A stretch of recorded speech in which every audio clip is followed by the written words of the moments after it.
Alors, donc, Ouais. aujourd'hui, on va continuer, Mm. justement, et on va prier que le Seigneur vraiment touche notre bouche et que tout nous transforme notre cœur, Seigneur, surtout que on peut avoir plus de la révélation de Christ dans nos vies, Seigneur. Que tout ce qui doit sortir de notre bouche soit vraiment clair et pur, Seigneur, qu'aucune chose de nous pour venir à Tâchez. attacher ce que tu as mis dans notre corps, Seigneur, vraiment que soit pur, clair, de ce que nous a parlé, Seigneur, et que tu nous continues à nous transformer, Seigneur, à ton image. Merci, Seigneur, pour ta parole, que notre cœur soit ouvert pour écouter, pour te suivre, Seigneur, vraiment, pour faire ta volonté au nom de Jésus. Amen. On avait terminé la dernière fois par la... Si on parle de l'obéissance, il faut parler de la désobéissance. Ouais. Je ne sais pas si vous vous rappelez, on avait pas juste recité peut-être quand même, c'était intéressant.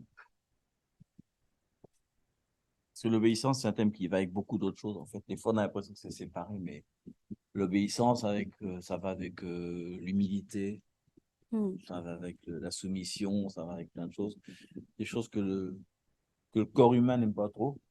Donc le corps du Christ non plus, bien sûr. C'est normal. Donc, ouais, parce que c'est bien, parce que l'histoire commence en fait. J'improvise.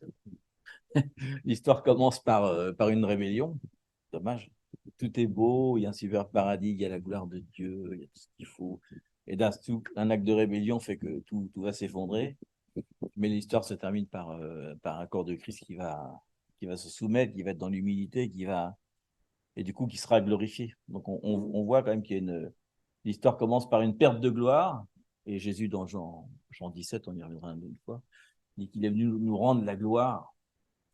Mais en gros, c'est une gloire potentielle, puisqu'il nous l'a rendue, mais il dit Christ en nous l'expérience de gloire, mais c'est-à-dire que plus tard, quand il va revenir, notre corps sera glorifié, qu'on sera glorifié. Donc il y a une gloire potentielle. En fait, la gloire, c'est un thème vachement particulier. Doxa, c'est le poids, etc. Mais on voit que ça commence comme ça, quoi, par la désobéissance. Donc on voit que la désobéissance a des conséquences. Et ça continue, parce qu'on voit que Adam et Ève, ensuite, il détruit l'humanité quand même. Tu dis, waouh, ça y est, enfin, il s'est débarrassé de tous les méchants. Enfin, pas tous, puisqu'il y en a qui restent encore vivants aujourd'hui. On les voit à l'œuvre. On se dit, super, ça y est, enfin, avec 8 personnes, on va recommencer. Et qu'est-ce que ça commence? Désobéissant encore. Cham, le fils de Noé, va avoir des relations avec la mère de Noé.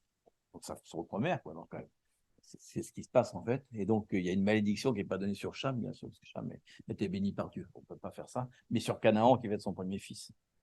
Donc, on voit que Canaan va être soumis à ses deux frères. Donc, bien sûr, si on regarde spirituellement ce que ça veut dire, c'est exactement ce qui se passe en ce moment.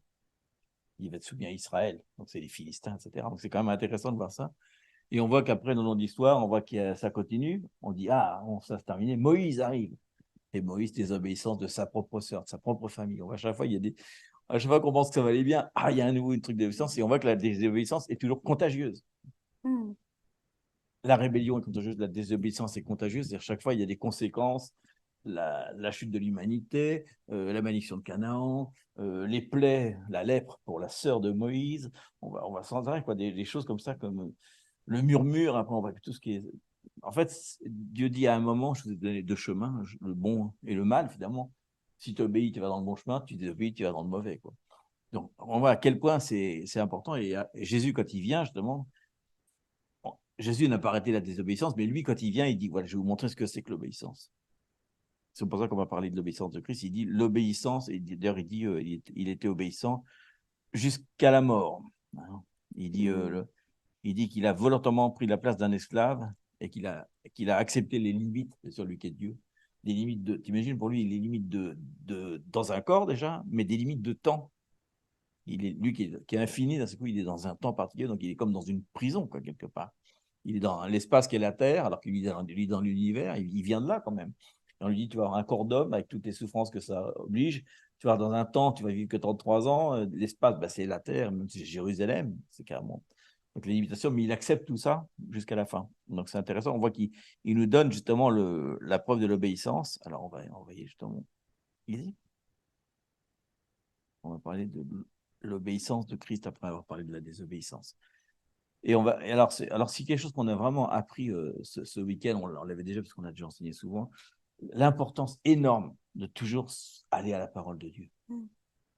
Parce que on a eu des ateliers prophétiques, par exemple, où on a prophétisé sur la nation, voir ce qu'on recevait, etc. Mais toujours ce qu'ils ont dit, si on ne veut pas être un faux prophète, le faux prophète, c'est celui qui se base pas sur la parole. Si ça ne se base pas sur la parole, si ça indique pas Jésus-Christ quelque part, parce que dans toute l'écriture, il le dit, l'écriture parle de lui. Et tant vers lui, finalement, la fin de l'histoire, c'est Jésus-Christ. C'est le binaire, c'est Jésus-Christ après Dieu. Mais si, il le dit, le plus grand prophète, il dit c'est le plus grand prophète, et pourtant on ne voit pas de prophétie de la part de Jean-Baptiste. Il dit c'est Jean-Baptiste, parce qu'est-ce qu'a fait Jean-Baptiste? Il a prophétisé le chemin de Jésus. Il a préparé le chemin. Donc, toutes les prophéties, en fait, préparent le chemin de Jésus qui revient. Donc, si la prophétie est contraire à la parole de Dieu, donc, que Christ n'est pas là. Donc, des fois, on a l'impression que la prophétie est séparée de la parole de Dieu. Et justement, ils ont partagé que des fois, on peut avoir des visions et penser que c'est une vision de la part du Seigneur. Et si la vision peut très bien être contraire à la parole de Dieu. Et c'est un démon. C'est pas quelqu'un qui visite. Des fois, on dit, oh, un ange m'a dit ça. Décris-moi l'ange, qu'est-ce qu'il t'a dit l'ange? Désolé, c'est pas un ange, c'est un démon. Donc, et si on ne connaît pas la parole de Dieu, ben, il le dit. Parce que justement, ce qui va se passer dans les derniers temps, c'est que les gens vont être à tout vent de doctrine. Doctrine, ça veut dire quelque chose qu'on prend, qui est hors de la parole et dont on fait une doctrine. Mais on voit la doctrine de la prospérité, par exemple, c'est pas basé sur la parole de Dieu. Or, combien d'églises enseignent la doctrine de la prospérité, sans parler de l'humilité avant? Donc, on va lire beaucoup de choses sur la parole de Dieu. Et des fois, c'est fatigant parce qu'on a l'impression que c'est une suite de. Il y a trop de versets. Oh, il y a trop de versets dans sa prédication. Mais en fait, c'est important parce que si on ne prend pas les versets, on est complètement hors du plan de Dieu. Et des fois, quand on lit la parole de Dieu de façon intense comme ça et avec des détails, on se dit, oh, wow, comme quoi on est passé à côté. Et en fait, on a dans les Bibles des concordances, mais en fait, la concordance, c'est compliqué parce que toutes les paroles de Dieu ont une concordance avec un autre passage. C'est fou, comme chaque passage relie d'autres passages. On voit l'unité incroyable de Genèse à Apocalypse. Avec autant de temps qu'on est écrit, on se dit, mais il n'y a rien qui sort du truc, même si des fois il y a des tensions. Alors, on va lire justement un exemple qui est très très fort de Philippiens 2. On va lire ensemble, Philippiens 2, 5 à 16. Philippiens 2, 5 à 16. Et souvent, on lit Philippiens 2, 5 à 9, par exemple, qui est la partie centrale du message. Mais je m'aperçois que si on lit la totalité du texte, on perd des choses sinon. En fait, il faudrait lire Philippiens 1 à 4. C'est une unité, c'est une lettre, quoi. Puis Philippiens 2, 5 à 16. 5 à 16.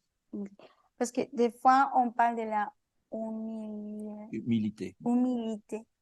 Et la humilité, en fait, on le va voir ici, selon les Écritures. Periphérénaïmos, un truc comme ça. C'est obéir, en fait. C'est obéir, ouais. C'est ça l'humilité. Des fois, la repentance, on dit, bon, je prie, je demande pardon.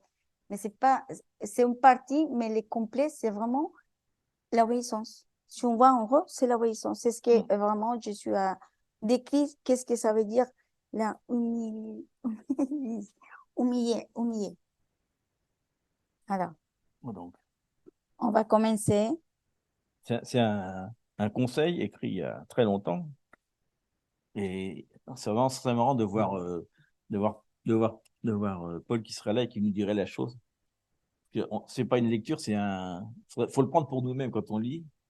Si on essaie de se dire, tiens, voilà ce qu'il me dit à moi. On pourrait mettre à tu et en toi. Il dit, ayez en vous, parce qu'il parle d'une église, bien sûr, donc on va le dire à vous, ayez en vous les sentiments. Je vais vous dire un truc, vous lisez le texte et puis essayez de regarder tous les mots en hébreu si vous avez l'occasion. Parce que le mot sentiment, c'est encore autre chose. Quand on dit sentiment, c'est bizarre. Hein. Ça veut dire un truc beaucoup plus profond, mais c'est pas grave. Ayez en vous les sentiments qui étaient en Jésus-Christ, lequel, existant en forme de Dieu, clairement, l'homme fils de Dieu, n'a point regardé comme une proie arrachée d'être égal avec Dieu, mais s'est dépouillé lui-même. C'est volontaire. Il s'est dépouillé lui-même en prenant une forme de serviteur et devenant semblable aux hommes. Ayant paru comme un simple homme, il s'est humilié lui-même. Lui-même, à chaque fois, c'est lui qui le fait, personne ne lui dit de le faire. Lui-même s'est humilié, se rendant obéissant jusqu'à la mort, même jusqu'à la mort de la croix. Et c'est pourquoi, donc il dit bien que quand on s'humilie, etc., voilà ce qui se passe. C'est pour ça aussi Dieu l'a souverainement élevé. Il lui a donné le nom qui est au-dessus de tout nom, afin qu'au nom de Jésus, tout genou fléchisse dans les cieux, sur la terre et sous la terre, et que toute langue confesse que Jésus-Christ est Seigneur à la gloire de Dieu le Père. Et elle continue donc. Ainsi, mes bien-aimés, comme vous avez toujours obéi, travaillez à votre salut avec crainte et tremblement, non seulement comme en ma présence, mais bien plus encore maintenant que je suis absent. Ça, c'est fort, ça. Car c'est Dieu qui produit en vous le vouloir et le faire selon son bon plaisir. Faites toutes choses sans murmure ni hésitation, afin que vous soyez irréprochables et purs, des enfants de Dieu irrépréhensibles, au milieu d'une génération perverse et corrompue, parmi lesquels vous brillerez comme des flambeaux dans le monde. On préfère l'enseignement entier avec ce truc-là, non? Parce qu'il dit à nouveau que la désobéissance, c'est le murmure. Et même l'hésitation, c'est une désobéissance. Et il dit qu'on sera, grâce à ça, dans cette génération qui est perverse et corrompue. C'est vraiment pour nous. Il dit ça. T'imagines Philippiens et 2001, il dit, notre génération est perverse et corrompue. On dit, viens ici maintenant, tu vas voir ce que c'est. Tu vas voir ce que c'est que perverse et corrompu, c'est vraiment maintenant. Donc il dit que grâce à l'obéissance, etc., on va être élevé comme Jésus a été élevé. Et ça veut dire aussi que Jésus-Christ vivant en nous, l'Esprit vivant en nous, on a cette même puissance du nom de Jésus. C'est-à-dire qu'on peut vraiment avoir une puissance extraordinaire. C'est ce que témoignait un des orateurs, que quand on connaît vraiment son identité, qu'on a incorporé ça, on a la même puissance que Jésus avait. C'est incroyable parce qu'on a l'impression de dire non, Jésus, ouais, mais moi, qu'est-ce que je peux faire? Il dit pourtant, vous ferez de plus grandes choses que moi. C'est qu'on on a une puissance, mais le problème, c'est que si on n'a pas cette conscience de la gloire, et qu'on n'obéit pas et qu'on n'est pas dans l'humilité, on n'a pas de puissance, finalement. On est carrément impuissant. Et juste un exemple rapide où David nous partageait qu'une fois, il était à Cuba et que quand il est arrivé, il y a le sorcier du village, tout le monde a peur, parce qu'il a carrément une forêt entière où il invoque les esprits et il y a des gens qui meurent, vraiment des trucs incroyables. Et il est venu carrément le chercher, l'accueillir à l'aéroport. Et donc le pasteur qui était là, il s'est enfui carrément, le pasteur. Tous les pasteurs sont partis. Il a dit non, mais c'est le non, tu peux pas venir, surtout prêche pas, tu vas nous amener de malheur. Et donc, il est venu, après il était à l'hôtel, et le lendemain, devant l'hôtel, devant sa porte, il y avait des trucs de sorcellerie, il y avait des coloquins, des choses Et le pasteur a dit non, toi, il faut partir, on va mourir. Et il a pris le truc, il l'a cassé. Etc. Le mec, c'était fou. Il dit, mais qu'est-ce qu'il est dingue. Il a dit, il a même mangé le fruit. Tiens, je vais me manger, toi. On va manger. Il a mangé le fruit. Donc, le sorcier. Ah oui, après, il a fait son meeting et des gens sont venus. Quelqu'un est venu le voir en lui disant, mais qu'est-ce qui se passe? Il y a quelque chose qui se passe dans mon corps, etc. Et c'était le sorcier. Il a commencé à crier. Il a commencé à crier, mais qu'est-ce qui se passe? Le feu, j'ai un feu qui me brûle. Arrête, le feu me brûle, je suis en train de brûler, je brûle, je vais mourir. Il est venu le voir carrément. Le sorcier, oui. Donc, le sorcier est venu le voir et donc les deux sorciers. Et donc tous les gens sont venus et la forêt, je crois qu'elle est devenue. Ils ont rasé la forêt, je crois. En fait, la forêt était. Enfin, ça c'est un an après, la forêt était détruite. Ils ont fait une église à la place et le sorcier est pasteur. Et lui, il est pasteur aujourd'hui. Oui. Et donc oui, le sorcier est pasteur. C'était il y a 3 ans. Et là justement, il repartait dans quelques jours à Cuba pour aller visiter le pasteur. Donc il a dit c'est la. On tient un sorcier pasteur. C'est la puissance. Mais il a dit mais on ne le croit pas. C'est un exemple. Pour tout ce qu'on va, parce qu'on ne comprend pas la gloire. Et c'est ça la gloire qu'il parle justement. Et c'est obéir et c'est soumettre, que nous soumettrons vraiment au gouvernement de Dieu. Et savoir qu'il habite en nous. Et des fois, on est plus peur de l'ennemi que de manifester la victoire du Seigneur. On est peur de l'ennemi. Il le disait d'ailleurs. Il a dit tout le temps, on est comme si on est de 12e catégorie. Oui, on a sont les chrétiens. Non, nous sommes les chrétiens, nous sommes les fils de Dieu. Ce n'est pas les chrétiens. Les fils de Dieu, il y a la puissance, on a l'autorité parce que le Seigneur nous l'a donné. On doit déclarer, c'est l'ennemi qui doit fuir. Ce n'est pas l'inverse. Nous, on l'a fait l'inverse parce qu'on ne croit pas. Et justement, il parle de ces passages-là. Il disait, l'humilité pense que c'est déplorer, de fragiler, tout. Non, l'humilité, c'est obéir. C'est simple. Obéir ce que Dieu dit, et point final.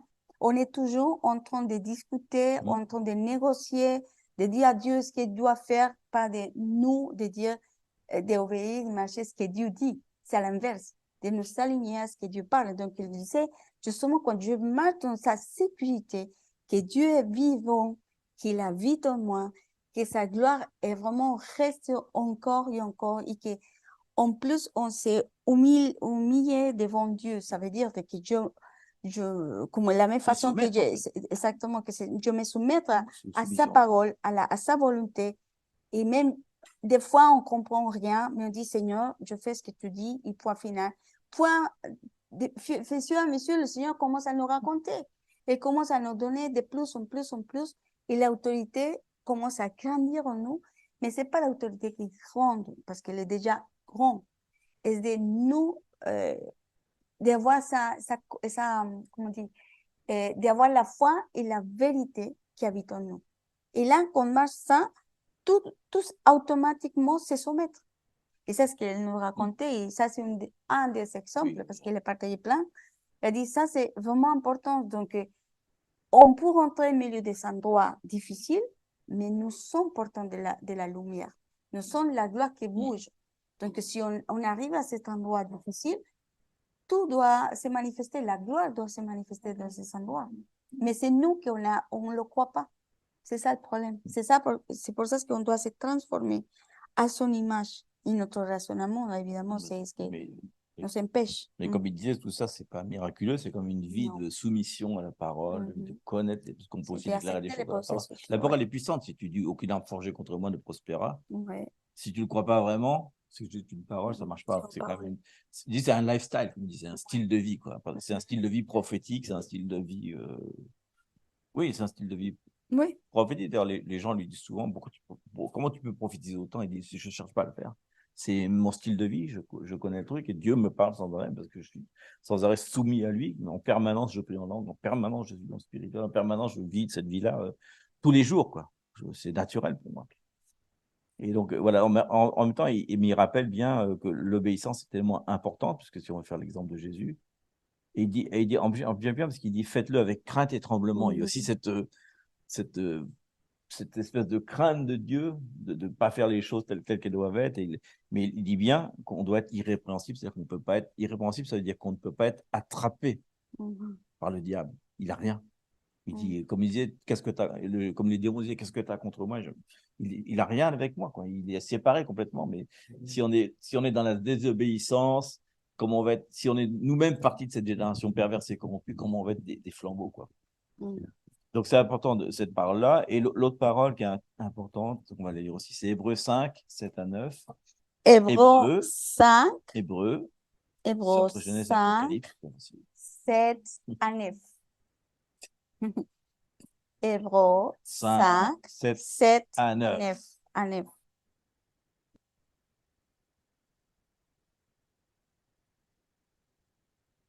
Il dit, c'est lui, en parlant de Jésus, bien sûr, dans les jours de sa chair, cette phrase, ayant présenté avec de grands cris et avec larmes des prières et des supplications à celui qui pouvait le sauver de la mort, donc à son père, ayant été exaucé à cause de sa piété, a appris, bien qu'il fût fils, l'obéissance par les choses qu'il a souffertes et qui, après avoir été élevé à la perfection, est devenu pour tous ceux qui lui obéissent l'auteur d'un salut éternel. Ça aussi, c'est génial, parce qu'il nous rappelle que Jésus, dans toute sa vie, a été obéissant aussi bien à son Père terrestre qu'à son Père céleste. Puisqu'à un moment, il dit, à un moment, s'il te plaît, est-ce que tu pourrais enlever cette coupe qui arrive? Puis finalement, d'un seul coup, il réalise, non, finalement, que ta volonté soit faite, c'est la meilleure, je préfère souffrir, ben, sachant ce qu'il allait endurer, parce que quand même, en tant qu'homme, il avait les mêmes souffrances que nous. Donc. Et puis à l'époque, nous, ça nous paraît bizarre, parce que on se rend pas compte, mais à l'époque, il savait ce que c'était que la croix, quand même, parce que tous les jours, il devait voir des gens qui étaient crucifiés, parce qu'il les Romains crucifiaient en permanence. Il savait la douleur que c'était, et il devait s'imaginer en passant devant les gens qui étaient crucifiés, waouh, ce que je vais vivre, ça va être quand même vraiment terrible. Et lui, ça a été pire que les autres, je pense. Donc on voit qu'il a pris, on le dit, on voit, il a eu la place d'un esclave, finalement. Quelque part, on est aussi esclave de Christ. C'est un peu ce que ça veut dire. La liberté même. Dans la liberté, mais esclave, ça veut dire autre chose. À l'époque, on pense toujours, nous, esclaves africains, etc., mais ça n'a rien à voir. L'esclave, c'est celui qui sert en permanence, et il n'y avait pas cette méchanceté qu'il y a eu après avec les esclaves. L'esclave, c'est un peu comme, finalement, c'était celui qui travaille à la maison en permanence, qui est vraiment l'ami du maître, c'est vraiment son ami. Il élève les enfants, il est en permanence avec. Il le servait, en fait, quelque part. Oui, c'est pas l'esclave qu'on voit après, bien sûr. Quand on dit esclave, tout le monde pense aux Africains, aux chaînes, aux trucs, mais c'était pas du tout le cas à cette époque-là, quoi. Donc on voit que l'obéissance, vraiment, il était quand même. Enfin, on s'imagine peut-être pas assez que c'est. Enfin, nous on le sait parce que Jésus c'est le créateur de toutes choses, quoi. C'est quand même le Fils de Dieu, le seul Fils, etc. Et il a. Enfin, on se rend même pas compte parce que c'est c'est difficile à concevoir même à tel point. C'est plus que il part de tout. Il a tout, il a tout. Il a même pas de corps, il n'y a pas de souffrance, il connaît rien. Parce qu'il accepte de venir comme un homme, et ça nous paraît presque normal à la limite. Moi, ça, je sais pas, ça défie l'entendement. En fait, c'est ça que ça veut dire. Ça. On peut même pas le concevoir. C'est hors de notre conception. Donc, on voit qu'il nous dit que le Christ vit en nous, l'Esprit vit en nous. Donc, finalement, s'il vit en nous, on doit être comme lui, plein d'obéissance, quoi. Et qu'est-ce que dit la parole? Alors, parce que c'est bien, on dit oui, je voudrais bien obéir, mais en fait, l'obéissance, on parlait de la chrysalide tout à l'heure, finalement, c'est un peu ça. L'obéissance, ça s'apprend comment? Par la souffrance, par les épreuves. Sinon, on n'obéit pas vraiment, quoi. Et on va lire Jacques. Jacques 1,12 qui parle de ça. Pour ce Jacques 1,12, c'est le passage que tout le monde connaît par cœur, mais qu'on n'a pas envie de vivre. On connaît tous. Il dit heureux, j'aime bien ça. Heureux l'homme qui supporte la tentation. Oh, c'est bizarre ça. Heureux l'homme qui supporte patiemment en plus. Patiemment la tentation, car après avoir été éprouvé, il recevra la couronne de vie que le Seigneur a promise à ceux qui l'aiment. C'est vraiment parce qu'il dit tout. Il parle de supporter, d'être patient, d'être éprouvé, mais il dit que c'est à ceux qui l'aiment en même temps. Donc, si on prend la phrase à l'envers, ceux qui l'aiment supportent patiemment la tentation et sont heureux. Donc, on chaque dans l'autre sens. On doit profiter, on ouais, doit se réjouir. Est-ce qu'on peut faire comme ça? Il y a une épreuve. Yes. Non, c'est impossible. C'est impossible, ça devrait être comme ça, mais on est trop charnel pour pouvoir dire ça. Mais quand même, je pense qu'à force, avec le temps, on arrive à supporter plus patiemment les épreuves. Mais oui, parce que c'est comme la chrysalide, finalement, elle commence à se rompre. Mais les premiers pas sont durs, quoi. Mais je crois qu'au fur et à mesure qu'on voit les épreuves, en fait, quand l'épreuve s'arrête, parce que toujours, Dieu est fidèle, il donne toujours les moyens de s'en sortir de l'épreuve, on dit, tiens, mais elles sont quand même un peu plus fortes, là. Et c'est de moins en moins dur. En fait, je pense qu'à la fin, le papillon, c'est de moins en moins difficile. À la fin, les derniers pas, c'est comme l'accouchement. Au début, c'est difficile, mais à la fin, c'est hyper facile. Bon, finalement, c'est pas sans rapport avec l'accouchement, d'ailleurs. Ça ressemble un petit peu. Et j'ai bien aimé parce que, alors, c'est difficile parce qu'ils sont forcés de prendre une traduction. On voit qu'il y a 3 traductions en français. Ils prennent 3 mots différents. Ils ne disent pas toujours tentation. Parce que le mot tentation, donc c'est peirasmos, on s'en moque d'ailleurs. Ça veut dire aussi expérience, essai, tentative, épreuve. C'est-à-dire qu'on peut très bien faire une tentative et ça échoue. Mais ça veut dire aussi l'épreuve de la fidélité et de l'intégrité. Bon. Alors, ils disent tentation parce que tentation, c'est l'incitation au péché, soit par une épreuve extérieure ou en soi-même, par le péché nous-mêmes. Donc, ça veut dire aussi l'adversité, l'affliction. Donc, des fois, on peut supporter pas la tentation, parce qu'on pourrait dire qu'il résiste à la tentation du péché, mais ce n'est pas ce qu'il veut dire. Donc, on peut dire qu'il supporte patiemment les épreuves ou qui supporte patiemment les adversités, c'est-à-dire quelque chose qui empêche qu'il accomplisse ce qu'on veut faire. Donc, ça peut être dans notre travail, ça peut être dans notre vie familiale, personnelle, affective, n'importe quoi. Tout ce qui empêche, en fait, qu'on voudrait arriver à quelque chose, on n'y arrive pas. Donc, ils disent qu'il faut le supporter. C'est-à-dire, supporter, ça veut dire ça part porter en même temps. Il faut accepter l'épreuve. Si on refuse l'épreuve, même si on refuse éventuellement de vouloir la résoudre, parce que des fois, on peut dire l'épreuve, allez, je m'enfuis. On dit, je commence un truc, mais j'y arrive pas. Bon, bah, je vais arrêter finalement. C'est comme un instrument finalement. Jouer du piano, jouer de la guitare, jouer de l'instrument, faire du sport, il y a toujours une adversité. Il y a un moment où on se bute à un mur. Quoi. Il y a des gens qui veulent, par exemple, les gens qui veulent perdre du poids, on perd très vite du poids, puis il y a un moment, on ne perd plus. Pendant quelques mois, ça marche plus parce que l'organisme il est en train de restructurer ça. Mais si on persiste pendant quelques mois, on recommence. La courbe continue à descendre. C'était persévérer. Il faut persévérer. Il y a un moment, on se dit, mais j'arrive à rien finalement. Bah, du coup, on peut dire, je sors du plan. C'est aussi, on voit ça même dans une église, on peut dire non, j'arrive cette église-là, non, il ne se passe rien, mais si on ne persiste pas, comment on peut le savoir? Liliana, elle a passé combien de temps dans cette église? 35 ans? 30 ans dans l'église où on était. Et Eduardo, c'est pire. Et ils en ont eu des adversités. Ils en ont eu des gens qui sont sortis des accusations, des mépris, etc. Mais quand on voit où ils sont maintenant, on se dit waouh. Et là, ça m'encourage. Oui, ça encourage vraiment. Moi, je voyais, parce que je connais 30 ans, marcher à côté, on voit des processus, je voyais vraiment plein de choses. Et à la fin, je me disais vraiment, et encore, j'écoute la même chose. Et caractère. C'est le caractère qui nous fait passer des preuves, c'est le caractère qui nous fait grandir, c'est le caractère qui nous fait centrer nous sur son Christ. Peu importe ce qu'on vit à côté, peu importe les paroles qui viennent, qui nous jugent, qui des gens, peu importe ça, on doit y aller plus loin de ça. À voir que finalement, s'agit pas de nous, sinon que le centre, c'est Jésus, c'est l'appel de Jésus. Et si on fait une comparaison, ce qu'on vient de lire, Paul, il a vécu comme ça. Mais si on ne sait pas qu'il était dans la prison, on pense qu'il est toujours à l'extérieur. Beaucoup de gens ne le savent pas d'ailleurs. Il y a des gens qui croient que c'est à l'extérieur qu'il passe du temps et non, elle est toujours dans la carcelle. La moitié de sa vie. Dans la prison, il s'est dit, waouh, il est dans la joie et au milieu des conflits.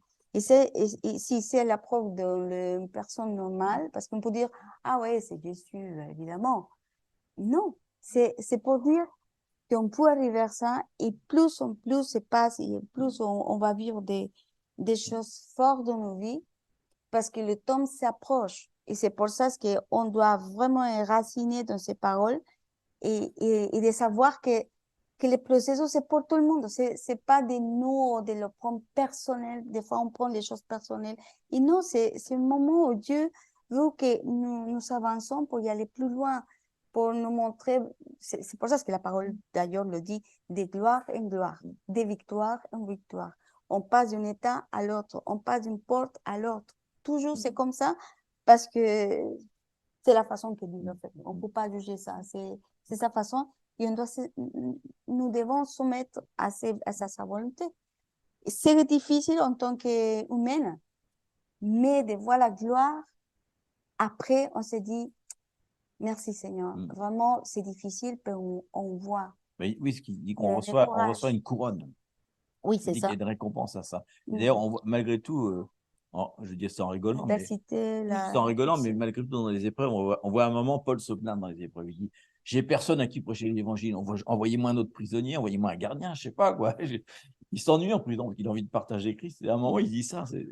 On dit, il est en prison. En fait, la seule chose dont il se plaint, c'est pas de la prison, c'est qu'il a personne à qui évangéliser.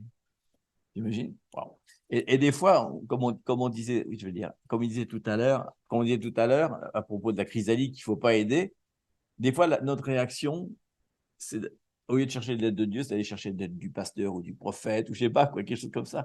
Mais si jamais on aide trop la personne, en fait, on va l'empêcher de faire son progrès. C'est pour ça que souvent, c'est la réflexion, c'est ce qu'on doit faire sur quelqu'un si on est confronté à ça. Quelqu'un qui vient s'exposer ses problèmes pendant 3/4 d'heure, 45 minutes, c'est la même chose. Des fois, la réaction, c'est pas d'essayer de trouver un truc, c'est de lui dire, ah, et qu'est-ce que tu vas faire à propos de ça? Que c'est à lui de trouver la solution, c'est pas à toi. Si tu trouves la solution, c'est comme si il y avait un problème de mathématiques, puis d'un coup, tu dis la réponse. Ben, la prochaine fois, il ne saura pas plus calculer. Un enfant, tu sais bien. Si tu lui dis la réponse à chaque fois, ou dis, ah, mais Dieu ne me répond pas, ben, forcément, tu es en pleine épreuve. Imagine le professeur qui, quand tu es en épreuve, ben, tu fais ton épreuve, c'est à la fin que tu rends ta copie et que là, le Seigneur va te parler. Mais il y a un moment où il faut obligatoirement passer par ça. Et Jésus est passé par ça sans arrêt. Même avec ses meilleurs amis, au moment où le plus où il en a besoin, ils sont tous endormis. Mais pourtant, il leur demandait de veiller 1 heure, mais même ses amis n'ont pas été capables. Il dit, ok, c'est bon. C'est pas grave, je vais faire mon travail tout seul. Et il y a une autre parole qui parle de ça, c'est Jacques 1, 2, 4. On continue Jacques 1, 2, 4. Oui. Alors, je vous dis une version qui est une version, une traduction vivante un petit peu, quoi. Vous n'avez sans doute pas ça. Jacques 1, 2, 4. Ça explique un peu le texte en même temps comme ça. Donc, je vous lis la version que j'ai là, qui dit, chers frères, c'est à nous qui parle, mes chers frères, lorsque vous devrez affronter n'importe quel type de problème, prenez beaucoup de temps pour vous en occuper. Car vous savez que chaque fois que la foi est mise à l'épreuve, La constance a alors une chance de se développer. C'est bon, ça. Alors, laissez-la grandir, car une fois que sa constance sera pleinement développée, elle sera parfaite et complète, et vous ne manquerez de rien. C'est une explication de texte en même temps que le texte, c'est bien ça. Mais c'est fort. Il dit, à chaque fois qu'on a un problème, prenez du temps pour vous en occuper. Laissez pas passer, quoi. Abandonnez pas, quoi. Parce que si vous abandonnez pas, alors il y aura une constance, et la constance va produire plus de fois, et elle sera incomplète, et on manquera de rien. C'est-à-dire que la prochaine épreuve qui vient, ça va être moins compliqué quand même. Ça va être un petit peu moins compliqué parce qu'on aura déjà développé autre chose, on aura déjà compris une leçon, etc. En fait, c'est que des leçons de vie, etc. Mais on voit toujours qu'elles sont, on voit toujours qu'on est appelé à suivre le Père, le Fils de Fils pour glorifier le Père, pardon, et que l'obéissance, donc on le disait tout à l'heure, s'apprend à travers la souffrance et l'épreuve. Alors, souffrance, c'est fort comme mot, mais une épreuve, c'est un peu de souffrance quand même. Des fois, il y a des plus grandes souffrances, voilà. Et donc, Hébreux 5, tu as dit, là? oui, mais je crois qu'on l'a lu tout à l'heure, parce qu'on en a fait un petit bout. Non, si, c'est la fin. C'est ce qu'on disait tout à l'heure. Il disait. Attends, pardon. Non, en fait, c'est ce qu'on a dit tout à l'heure. On dit que bien qu'il était le Fils de Dieu, il a appris l'obéissance par la souffrance. Voilà. Donc, qu'est-ce que ça dit après? C'est que Dieu, finalement, l'a exalté. Donc, la même chose qu'il a fait avec le Christ, il le fait avec nous. Une fois qu'on est passé par ça et qu'on a appris l'obéissance, l'humilité, tout ce que Jésus nous donne comme conseil au cours de sa parole, on voit qu'on va être élevé. Et comme on disait la dernière fois, la chose que mène l'obéissance, c'est l'autorité. La chose que mène l'obéissance, c'est l'autorité. On voit tous les hommes de la Bible, on peut les prendre tous de A à Z, de l'Ancien Testament au Nouveau Testament. Tous ceux qui ont été obéissants, etc., ont eu une autorité naturelle par rapport aux autres, qu'on disait la dernière fois, une autorité qui n'est pas contestable. Que les gens peuvent dire, ah, il n'a pas d'autorité. Et c'est extraordinaire dans Actes. Hein. On voit dans Actes, eux, ils sont vraiment dans la présence de la gloire de Dieu, etc. Tous les gens, ils sont stupéfaits. C'est incroyable. Les gens sont allongés par terre. L'ombre suffit à guérir les gens. On voit des choses extraordinaires. Et toujours, à chaque fois, ils ont toujours cette réponse. Non, ne nous regardez pas à nous, s'il vous plaît. Glorifiez Dieu, parce que si jamais vous nous regardez à nous, il y a comme un malheur. Après, si vous commencez à nous dire des choses positives, on va peut-être finir par les croire. Ah, finalement, c'est moi. C'est bien, c'est génial. Et souvent, on dit ça, on entend souvent des gens qui disent, ah, tiens, voilà le guérisseur. Non, non, non. Il dit, je ne suis pas le guérisseur, je suis l'ami du guérisseur. Sinon, si vous me regardez, même dans l'Apocalypse, il tombe à ses genoux. Il dit, mais il ne tombe pas à mes genoux, surtout. Relève-toi, parce que c'est Dieu qui fait tout ça. Moi, même l'ange dit, attends, ne me glorifie pas, parce que je vais me faire taper dessus, moi, après.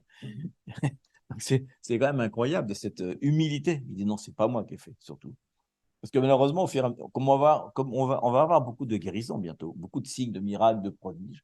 On va avoir beaucoup d'évangélisation extra positive. Donc, si on n'arrive pas à montrer que ce n'est pas nous qui l'avons fait, il va y avoir un terrible problème là-dessus. D'ailleurs, comme ce qui se passe vers la fin, ils disent, ah Seigneur, nous avons prophétisé, guéri en ton nom. Mais je ne l'ai même pas connu parce que ce n'est pas en mon nom que vous l'avez fait. Vous l'avez fait en votre propre nom. Donc, ça a marché certainement, mais ce n'était pas en mon nom. Donc, ça n'a eu aucune valeur finalement. Donc, c'est très fort, cette soumission, cette humilité à Dieu, qui doit être vraiment un style de vie. Puisque si c'est un style de vie, on ne peut pas. Ça devient une culture du royaume, une culture de l'honneur, dont on va parler tout à l'heure d'ailleurs. Ça devient une culture, donc on est tranquille. Ça ne vient même pas à notre esprit de pouvoir dire non, c'est moi, parce qu'on sait que ce n'est pas nous. Qu'est-ce que je vais faire? Attends, je suis là. Voilà. Je vais passer, mais même, oui, ce qu'on disait tout à l'heure, il y a deux façons que Dieu aurait pu faire. Jésus aurait pu venir sur la terre et imposer son autorité. Il aurait pu dire, c'est moi le Fils de Dieu, je suis la Trinité, etc. Donc tout le monde se soumet à mon nom, etc. Mais il vient même pas comme ça. Le plan de Dieu, c'était même pas ça. C'était de venir comme un homme, d'être dans l'humilité et de permettre à l'homme de faire quelque chose avec lui, quoi. Et d'ailleurs, c'est un autre enseignement, mais dans la parole de Dieu, sans arrêt, Dieu dit qu'il veut vivre avec nous, qu'il veut rester avec nous. Son rêve, c'est d'être avec nous, c'est de participer avec nous. C'est extraordinaire. T'imagines cette énorme l'humilité qu'on a de savoir que Dieu veut vivre avec nous. C'est son rêve. On était créé pour son Fils. Il a créé la terre carrément pour nous, un Dieu extraordinaire. Et son but ultime, c'est marqué dans tous les prophètes, il veut vivre avec nous, il veut partager avec nous. Et dans les derniers temps, c'est ce qu'il fera. On sera glorifié avec lui, on travaillera avec lui. Et ça, c'est extraordinaire parce qu'en même temps, ça lui met un super orgueil, quelque part, mais dans l'humilité, quoi. C'est un super privilège, mais dans l'humilité. Donc, c'est très difficile de concevoir avec ça, mais c'est un truc qui dépasse notre entendement. Alors, malgré tout, donc, on en a parlé sans arrêt, on voit quand même que la chose qu'a utilisé le diable, parce que le diable, c'est pas, il le sait aussi, puisqu'il connaît la parole autant que nous, pas mieux que nous, d'ailleurs, certainement, mieux que nous, puisqu'il tremble au nom de Jésus. La chose qu'il a toujours utilisée, bah, c'est ça, c'est la rébellion. Il a essayé, depuis Adam et Ève, le petit serpent, mais il a essayé sans arrêt, sans arrêt, il est au cours de l'humanité. Il a vu Noé, il lui était toujours sur la terre, il dit, attends, qu'est-ce que je vais pouvoir faire? Ben, je vais faire un truc avec Cham. Après, ah non, moi, ça va pas. Moïse, ah, le peuple d'Israël va rentrer, ben, je vais amener la rébellion dans le peuple d'Israël. Après, nous, les gentils, les gentils doivent rentrer dans le plan. Je vais amener la rébellion chez les gentils aussi. Je vais amener l'apostasie, ils vont plus lire la parole, ils vont lire n'importe quoi, ils vont plus rien comprendre. Donc, on voit que vraiment le plan de Satan, ou du diable, tu veux dire diabolos, ça veut dire diviser, c'est d'amener la rébellion. Donc, tout au long de l'histoire, on voit que l'Église a été paralysée par les rébellions en permanence. L'Église qui aurait dû avoir cette position extraordinaire d'ecclésia, elle n'a jamais eu cette force, ni cette occasion d'être comme elle devrait être, en tout cas. Mais dans les derniers temps, justement, c'est pour ça, si on veut vraiment que l'Église soit sans tâche, et puissante et victorieuse, il faut vraiment travailler sur ce thème-là, non à la rébellion. Non à la rébellion, vive l'obéissance. Si le peuple de Dieu commence à vraiment obéir, et c'est ce qu'il appelle le rémanent, à obéir à la parole, à vraiment être à fond dedans et à refuser toute désobéissance, et être dans l'humilité, c'est-à-dire que même par rapport, c'est pas le thème aujourd'hui, mais c'est l'obéissance aux autorités. Donc les gens qu'on a comme autorité dans l'Église doivent être respectés. Et on voit bien en ce moment, si on suffit de lire les journaux, toute cette rébellion qu'il y a contre les dirigeants. Non, on parle mal de tout le monde. Comme à l'époque, hein, ça a toujours été comme ça. Donc, au début, on parle mal contre Dieu. Non, enfin, au début, on parle mal contre ceux qui nous dirigent. Après, on parle mal contre Dieu. Moïse, après. Et qu'est-ce qui s'est passé avec Adam et Ève? Il dit, oh, c'est la femme que tu m'as donnée. Donc, au début, il dit, c'est la femme. Mais après, il dit, c'est toi. C'est à cause de toi qu'il m'a donné une femme comme ça, quoi. Donc, tout de suite, au début, c'est toujours contre l'homme. Et après, c'est contre Dieu. C'est fort. Et aujourd'hui, on voit et aujourd'hui, tu voulais partager. Je sais pas, c'est pas confusion, de ne savoir pas quoi faire. Par exemple, quand il s'agit d'une autorité qui n'est pas juste devant les yeux des dieux. Quelle est la position qu'on doit avoir? Parce que, par exemple, moi, personnellement, j'ai eu une mauvaise expérience dans une congrégation X. Je voyais des choses qu'à la fin, je me suis rendu compte que toute la congrégation, il était plutôt manipulé. Donc, mon mari, il s'est rendu compte de ça avant que moi, parce que moi, j'étais plutôt dans les choses, bon, c'est les pasteurs, il faut être obéissante, il faut se soumettre à l'autorité, on respecte ces positions-là. Mais à la fin, on s'est rendu compte qu'il avait une grosse manipulation devant ces titres. Donc, comment on peut agir devant ça? Parce que oui, on doit se soumettre à l'autorité, mais si l'autorité n'est pas juste, si l'autorité, il agit avec un esprit mauvais, on peut faire comment, quoi? C'est pas mon cas maintenant, mais je crois que c'est important parce que il y a plusieurs maintenant qui vivent cette situation, ils savent même pas quoi faire. C'est ce qu'on a d'ailleurs partagé la dernière fois par rapport aux amis de Daniel, tu te rappelles? Si la personne qui est dans l'autorité fait quelque chose qui est contraire à ce que Dieu te demande, on ne peut pas soumettre, bien sûr. Mais ça n'empêche pas qu'il se soumet quand même. Il lui dit, OK, vous ne vous soumettez pas à moi, je vais vous faire passer par le feu. Et dans le feu, on voit que Jésus est avec eux. Il dit, vous avez bien fait de vous rebeller contre ce commandement-là. Et le truc, ce qui va se passer à la fin, c'est que finalement, petit va voir ça, il va dire, OK, j'avais tort. Votre Dieu, c'est le plus grand quand même. C'est comme quand on parle de la soumission de la femme au mari. Oui. Mais si le mari n'est pas juste envers la femme, comment ça se passe là? C'est la prière. On doit prier. Et le Seigneur toujours va venir avec une réponse. Toujours. Parce que notre cœur se soumet plus que l'homme à la volonté du Seigneur. Donc, simplement, on prie pour ça. évidemment, Dieu va venir. Ou bien tout va sortir à la lumière, ou même Dieu va diviser ça, parce que c'est bien pas vraiment de Dieu. On va faire quelque chose. Mais Dieu toujours, parce que Dieu est juste, et Dieu est la vérité, donc il va amener la vérité. Parce que c'est facile de tomber sur la murmuration. Ouais, c'est ça. Et la rébellion. Et la Très rébellion. différent, ça. Donc, si je dis, au lieu de mettre dans la rébellion et dans la murmuration, je dis, je me soumets à toi, Seigneur, on prie pour ça, que tout sera à la lumière. Et Dieu même peut te dire, il faut sortir de l'église et tu tombes bas.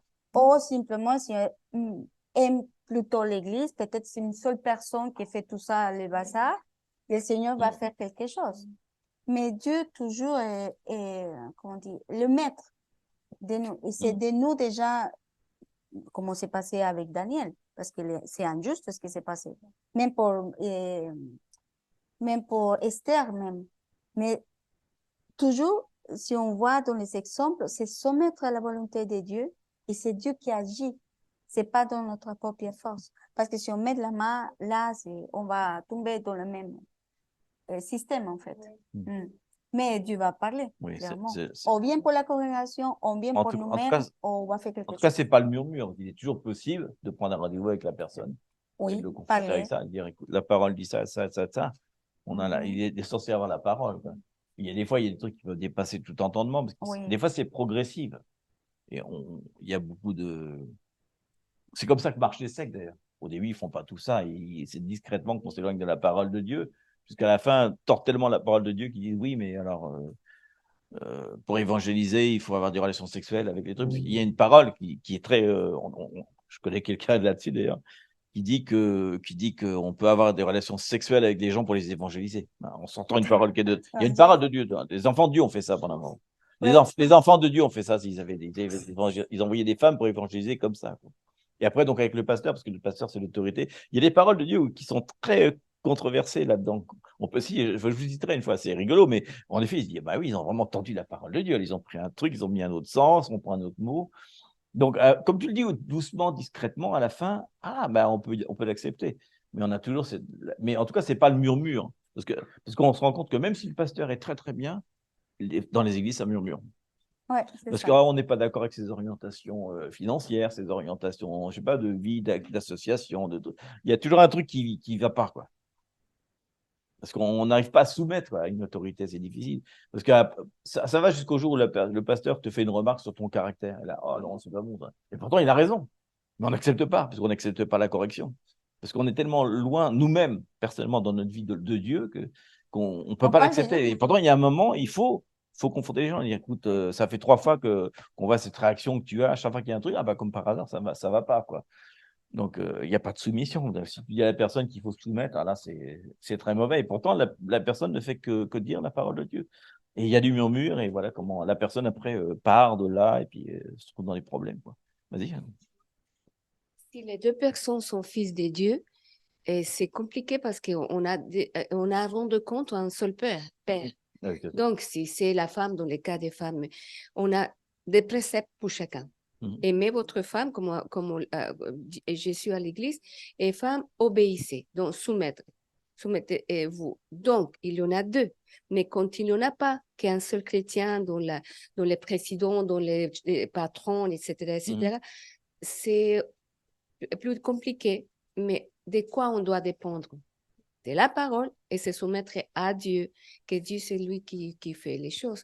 Donc, c'est 2 situations totalement différentes, mais dans les 2 situations, il faut se soumettre plutôt à Dieu. Sachant que si même les patrons nous demandent des choses normales dans le sens général du terme du travail, ça va même si j'aime pas. Mais si ça met en péril ma relation avec Dieu, c'est autre chose. Ah bah oui. Donc là, j'ai discrètement ou directement, simplement, désolé, mais ça dépasse mes convictions, mes propos. Pour parler clairement, oui, simplement. Avec la parole même. Donc, oui. C'est pour ça que je disais, quand je racontais en justice, qu'on n'est pas juste, ça veut dire qu'il n'est pas aligné. Exactement. La volonté n'est pas alignée au cœur de Dieu. Ça veut dire que la personne qui est sous l'autorité, qui cherche sa propre gloire, Il cherche de faire sa propre volonté sur les peuples, dans certains cas, sur la femme, sur la famille, ou à l'inverse, dans certains cas.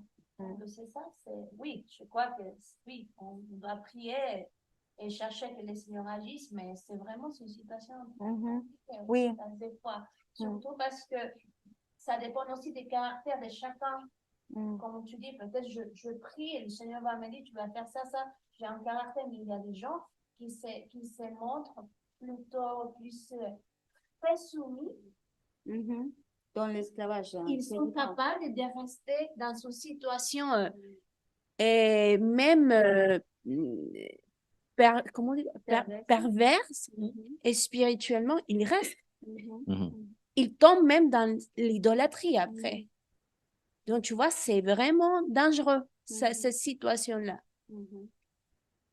Et pourtant, on parle de se soumettre à l'autorité.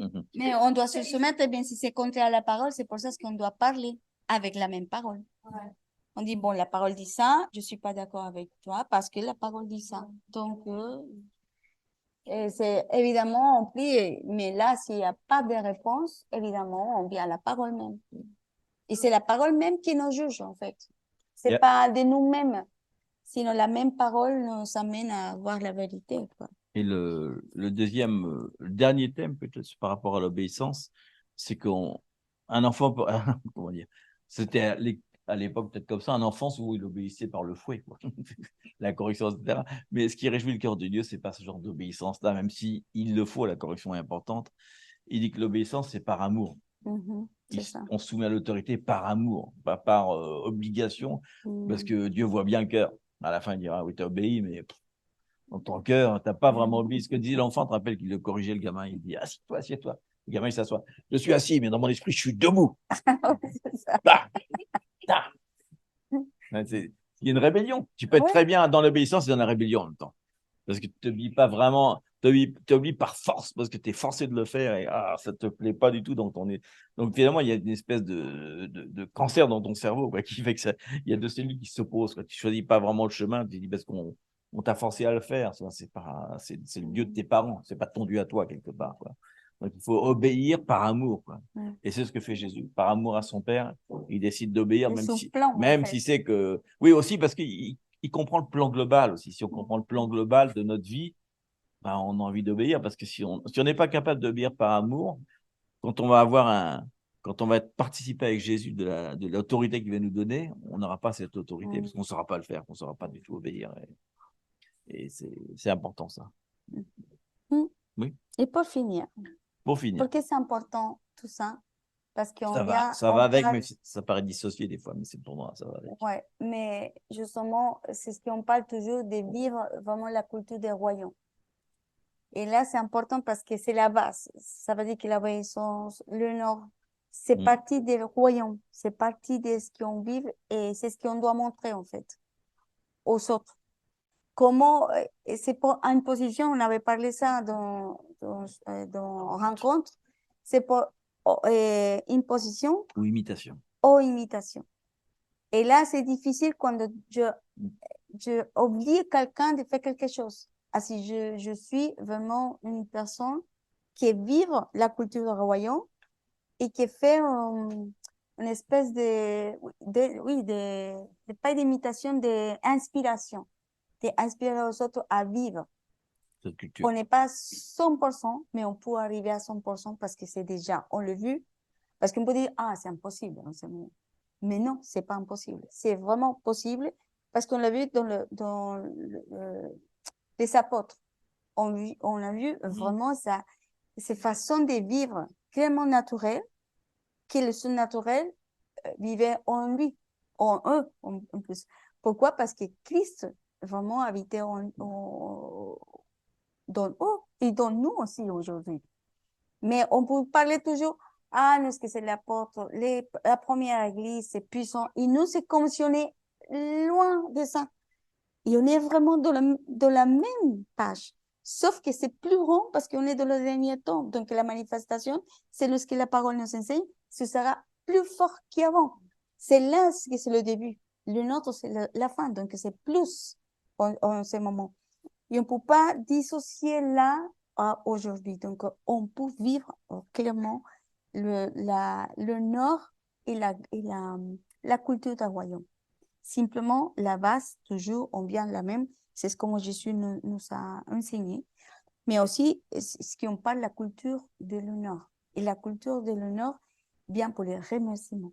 On commence par là. On n'est pas vraiment dans cette attitude d'honneur à ce que Dieu nous donne tous les jours. Parce qu'on n'a pas besoin de tout. En fait, on vit sous la grâce tous les jours. Dieu nous donne tout. Déjà, on respire, parce qu'on parle toujours, Domi, elle parle des chaussettes. C'est dire, merci Seigneur parce que j'ai des pieds.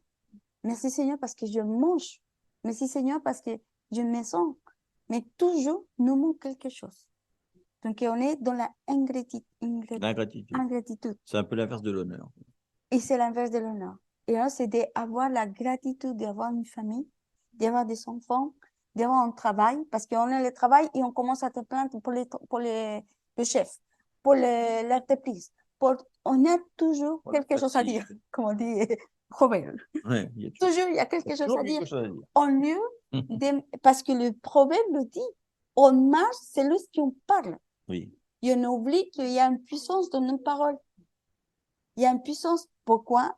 On vient de, comme au début, on ne croit pas que Jésus habite en moi. On ne croit pas qu'il y a vraiment l'être puissance de la terre qui est victorieux, habite réellement en moi. Que je suis son tabernacle, qu'il habite en moi. Donc, tout ce que je peux déclarer, c'est pas une chose positive, c'est ce qui s'accorde à la parole. C'est ce que je déclare, c'est ce que la parole dit. Donc, je suis d'accord. Donc, l'honneur commence pour la gratitude. On doit remercier pour tout, pour tout. Même, on vient de lire tout à l'heure, même pour les processus. Parce que les processus m'amènent à être mature, à grandir dans la foi, à sortir de nous. Si on passe pas pour les preuves, si on passe pas pour les problèmes et pour ces choses-là, on sait pas qu'est-ce qu'il y a en nous, en fait. Exactement. Il y a des processus, il y a des choses qui sont malheureuses pour nous, il y a quelque chose qui sort à la surface et on ne savait pas que ça existait. Donc, je dis, ah mince, pourquoi je réactionne comme ça? Qu'est-ce qu'il y a? Qu'est-ce que le mot, l'attitude qui fait que ma réaction, c'est comme ça tout de suite? Ça veut dire qu'il y a quelque chose que j'ai pas guéri, ou c'est quelque chose qui m'empêche vraiment de que Dieu s'installe en moi, ou que sa gloire se manifeste dans ma vie. Et on peut le prendre, je l'ai encore dit, personnellement. Ah, c'est pour moi. Ah, parce que c'est quelqu'un. Ah, parce que c'est les circonstances. Ah, parce que c'est l'ennemi. Mais non, on doit dire, attends, qu'est-ce qui se passe? Pourquoi je réactionne comme ça? Pourquoi réagir comme ça? Merci. Pourquoi je dis ces choses comme ça? Pourquoi souvent je parle des choses mauvaises au lieu de remercier au Seigneur pour tout ce qu'il me donne? Comme si la faute de Dieu, c'est de dire, Seigneur, je dois que tu fasses quelque chose pour moi. Au lieu de dire, Seigneur, je vais me soumettre à ces choses parce que tu fais que se développe quelque chose en moi. Parce que la humanité, évidemment, vient de ces natures pécheresses, qui fait qu'on vient toujours comme ça. Et là, c'est ce que Dieu nous invite, de vivre sa culture. Et la culture de royaume, justement, parle dont... Mais on parle souvent de culture de l'honneur, c'est marrant parce que c'est vital de parler de ça. Et pourtant, alors, je pense que tous ont été témoins dessus, si on va dans un pays comme la Colombie, on voit déjà la culture de l'honneur. Et c'est fou, hein, parce qu'on ne peut pas se rendre compte si on ne voyage pas, si on se rend pas compte. Mais quand on va là-bas, ça impacte tout le monde, hein. Valérie, Christophe, Thibault, tous, quoi. Mais même nous, parce qu'on a l'habitude, mais à chaque fois, ça impacte. Alors, Christopher, là, ils étaient... Au bout de 5 minutes, quoi. Au bout de 5 minutes, tu es scotché, quoi. Tu arrives et tu te rends compte, tu vois que tu rentres dans une autre culture. Et c'est bizarre parce qu'on a tellement. Et quand tu reviens en France, c'est très étrange de tout de suite d'entendre les gens parler. Tu dis, mais c'est bizarre la façon dont ils parlent. Et c'est là que tu te rends compte. Que quand tu es toujours dedans, tu ne te rends pas compte. Hein. C'est comme la mauvaise odeur. Tous les jours, tu sens mauvais un petit peu. Mais et quand ça est tourné, d'un coup, les gens qui ne te connaissent pas disent, oh, ils ne sont pas bons, gars. Mais c'est un peu ça. Quand tu arrives là-bas, tu dis, mais tu te rends compte et c'est tout sans arrêt. Et à un moment, il y a trop, tu dis, il y a trop d'amour, trop d'honneur. C'est insupportable à la fin parce que tout le monde est tellement trop que je voyais par exemple Christophe, il n'arrêtait pas de pleurer parce qu'il était sur Christopher aussi. Il y avait tellement de trucs qu'à un moment, ça te choque, quoi. Tu te dis, mais il y a toujours une couche de plus que tous les jours. Tu dis, à la fin, ça était contaminé. Tout le monde dit, mais je ne veux pas revenir en France pareil qu'avant, quoi. Je ne peux pas revenir comme ça. C'est pas possible. Il y a vraiment une culture de l'honneur où on promouvoit les gens, où on les met dans la position où on voit des fois, n'importe qui est honoré, quoi. Toujours, ils viennent de remercier. C'est super ce que tu as fait, c'est bien, on t'encourage et on te valorise, même des fois, si tu n'as pas fait un truc extraordinaire, mais tout le monde dit le fait d'avoir participé, toi, c'est un peu comme on dirait avec le colibri, là, tu sais. Ouais, Quand il y a un feu dans la forêt, et puis le colibri, il fait juste une goutte, hey, tu fais quoi? Ben non, le colibri honoré, il dit, j'ai fait ma part, moi. Et là-bas, tout le monde fait sa part, quoi. Et tu te rends compte que chacun honore l'autre, et c'est pour ça que les gens disent, ils n'arrêtent pas de me prendre dans leurs bras, mais c'est pas pour faire semblant, quoi. C'est qu'il y a vraiment, il y a un tel amour, il y a un tel truc, et il y a des gens qui vivent dans des conditions terribles, des fois financièrement, etc. Mais tu te rends pas compte parce qu'ils se plaignent pas. Donc tu te dis, mais quand tu sais leur vérité, quand on te raconte l'histoire qu'ils ont vécue, tu dis, mon Dieu, mais si j'avais vécu ça, moi je serais comme une loque, quoi. Et non, parce qu'ils ont décidé de prendre à bras le corps leurs problèmes et de lutter avec, et de dire, ok, je ne vais pas me plaindre, c'est ma condition, mais c'est comme ça. Et j'en parle pas. Et là, tu dis en France, on se plaint pour n'importe quoi. Un tout petit truc, il y a une plainte qui dure des heures. Waouh, c'est incroyable, quoi. Et donc, il y a une phrase, là où il n'y a pas d'honneur, il n'y a pas de miracle. Et on va lire Marc 6, 1 à 6. Et là, c'est fort. Marc 6, 1 à 6. Marc 6, 1, 6. Marc 6. Pas marxiste. Hein. Marc. Non. Pas Marx. Non, on ne va pas lire Marc. Karl Marx. Marc existe. Et Marc n'est pas sexiste non plus. Non plus. Pas non plus. Marxiste. Alors Jésus, il part. Ouais, il dit. Oui. Il dit Jésus partit de là, où il était, et se rendit dans sa patrie. C'est quand même génial, d'un seul coup, tu rentres dans ton pays. Ah, enfin, je rentre chez moi. Et ses disciples le suivirent. Quand le sabbat fut venu, il se mit à enseigner dans la synagogue, et beaucoup de gens qui l'entendirent étaient étonnés et disaient d'où lui viennent ces choses. Quelle est cette sagesse qui lui a été donnée? Et comment de tels miracles se font-ils par ses mains? T'imagines, n'est-ce pas le charpentier, le fils de Marie, le frère de Jacques, de José, de Judée et de Simon? Et ces sœurs ne sont-ils pas parmi nous? Comment il le juge? Qu'est-ce que c'est que ce gars? Comment ça? Qui c'est celui-là? Qu'est-ce qu'il croit? Comme la chanson, il a une drôle de tête, ce type-là. Comme la chanson, quoi. Comment ça, il fait des miracles? Mais c'est le fils du charpentier, quand même. Qu'est-ce qu'il nous rigole avec ça, truc-là? Et il était pour eux une occasion de chute. Hein, il dit carrément, le fait de faire ça, c'est une occasion de chute pour eux, quoi.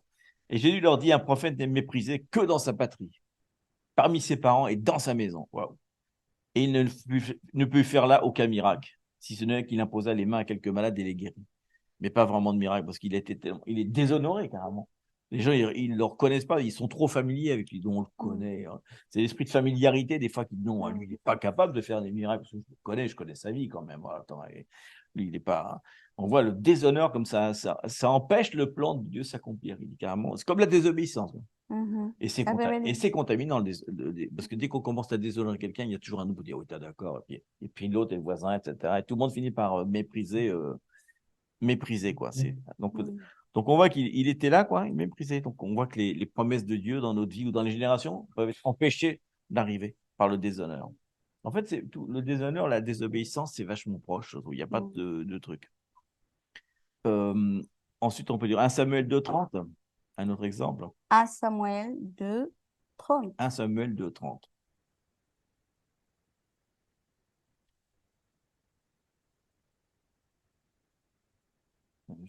C'est l'original.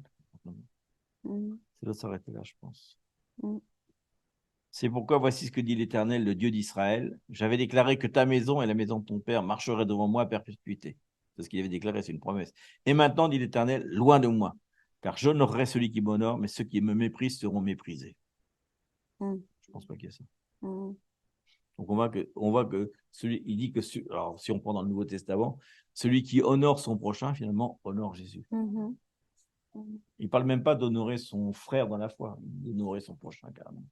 Il dit qu'il avait fait une grande promesse à Israël, mais finalement, ils ils ont tellement déshonoré le truc, finalement, il s'est éloigné de. Bon, ça ne veut pas dire qu'il n'y a pas un plan rédemptif là-dessus, mais il dit bien que l'honneur amène une autorité, quoi, quelque chose aussi. On n'a pas d'autorité si on déshonore comme ça les autres. Et en fait, depuis le début de la création, il dit le premier commandement qu'il dit, c'est honorer son père, honorer ses autorités, son père, sa mère, honorer. On voit à quel point l'honneur, c'est important pour Dieu. C'est quelque chose qui ouvre des portes. On parlait de portes qui s'ouvrent. Ouvre ou ferme les portes. Ouais. Et d'ailleurs, les gens qui n'honorent pas les autres, on n'a pas envie d'être avec eux souvent. On a envie de les rejeter parce qu'on sent qu'ils parlent sans arrêt mal des autres et on dit, oula, mais s'ils parlent mal des autres, quand je suis parlé, ils parlent mal de moi. Donc, si on n'a pas cette culture, en fait, on fait confiance à quelqu'un qui honore les autres. On dit, ah, il dit toujours du bien des autres, il ne se plaint pas. On a envie de se confier avec lui, quelqu'un qui est toujours dans la négativité, dans le déshonneur, dans la désobéissance. En fait, il rejette les autres parce qu'en fait, il parle toujours de ses problèmes. Donc, on ne peut même pas avoir de porte d'accès. On dit, bah non, c'est une porte fermée, quoi. C'est une porte fermée. C'est pour ça qu'on partage ça, parce qu'on est dans un temps où on parle de porte ouverte, etc. Et on peut changer la culture. On n'est pas forcé, on est dans la culture française, donc on est imprégné. Il a dit, une génération perverse et corrompue. On peut être des flambeaux. Mais il dit pour ça, obéissance, honneur, connaissance de la parole, etc. Et on s'appuie dessus, pas en tant que parole morte, parce que on peut lire la parole et elle est complètement morte. Mais si elle nous vivifie à l'intérieur, alors on peut vraiment être transformé. Et c'est compliqué parce que c'est vrai que les premiers jours, on revient de Colombie, on est tout feu, tout là. Mais après, forcément, quand on rentre dans la culture, comment on peut être différent, comment on peut être ce flambeau. Et il dit que l'Église va connaître la plus grande récolte qu'elle a jamais vécue. Mais pour ça, il faut que l'Église change. Parce que si l'Église reste avec l'image qu'on a de l'Église, bah, elle ne va pas beaucoup changer parce que les chrétiens sont beaucoup rejetés à cause de leur religiosité, du fait qu'ils ne vivent pas ce qu'ils disent, quoi. Ils disent beaucoup de choses, l'amour de Dieu, mais dans la pratique, une fois qu'on est confronté, on se dit, mais il ne vit pas l'amour de Dieu finalement parce qu'il est comme les autres. Donc c'est important que nous, c'est pour ça qu'il y a un rémanent qui est prévu. En plus, je viens plus loin de ça. Il y a les chrétiens, il y a les enfants de Dieu. C'est très différent. Il y a beaucoup de chrétiens, mais pas beaucoup des enfants de Dieu. C'est ça. L'enfant de Dieu, vraiment, marche sous l'obéissance comme Jésus. Donc, c'est plutôt la différence, c'est ça. Qui est fils et qui est chrétien? Qui est disciple, à la limite. Et les disciples, c'est un enfant aussi de Dieu.